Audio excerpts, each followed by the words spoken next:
it! Stop it! Give me those pictures. You can't photograph people like that. Who says I can't? I'm only doing my job. Some people are bullfighters, some people are politicians. I'm a photographer.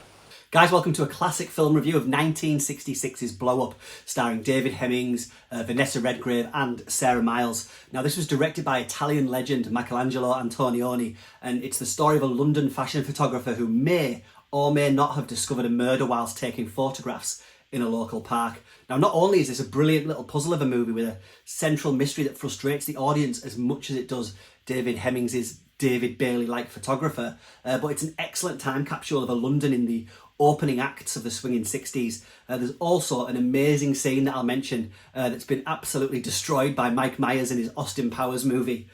Let's take a look.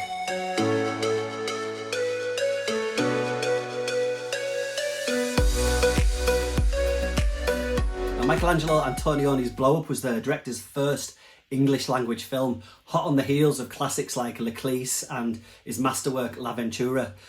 This, in a way, is a natural fusion of those films, an ambiguous drama, mystery, romance hybrid with a murder thrown into the mix. It's 60s as hell in a way, which is one of its strengths.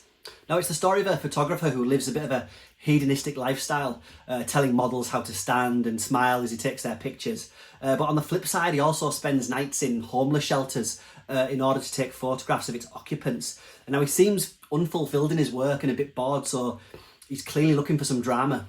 Well, the drama is incoming, as on a drive out to case up a possible new studio space, he wanders into a nearby park and proceeds to take some snaps of a man and a woman embracing whilst seemingly laughing and joking together. However, the lady, played by Venessa Redgrave, notices him and chases him down and demands the photographs be handed over.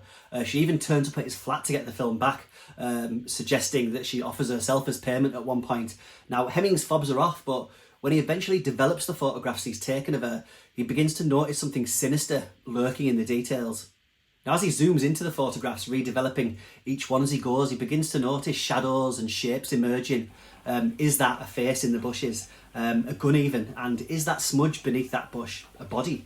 Now, this crime, this murder, is the aspect of the film that gives it its drive, and I'll be super careful not to go into too much spoiler territory here for anyone who's not seen Blow Up, but it's really just the hook that a plot of loneliness and dissatisfaction and boredom with the superficial hangs on. Now, not to jump too far ahead, but the sequence where he methodically begins to develop these pictures and explore the story he thinks they're telling him is one of my favourite scenes in 60s cinema, and it has been much imitated over the years. As he goes back and forth and it gets closer and closer and uses these still images as a montage of sorts, the sound of the wind in the trees playing over it, almost a mini movie within the movie.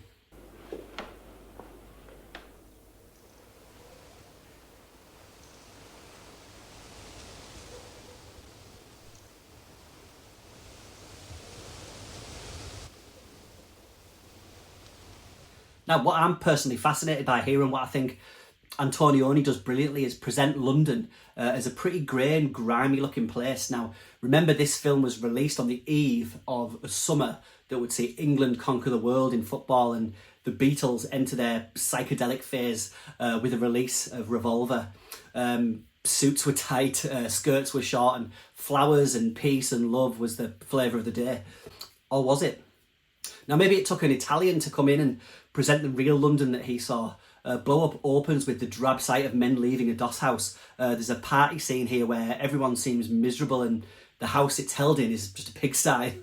I thought you were supposed to be in Paris. I am in Paris. A concert that our protagonist wanders into that features the Yardbirds, no less, so look out for a young Jimmy Page and Jeff Beck, features a crowd of almost silent, motionless spectators stood watching a rock band. Now, the film was a hit in its day due to its promise of promiscuous activities, and I suppose the fashion photographer was still an aspirational figure, hanging about in the world of models, parties, drugs, booze, etc.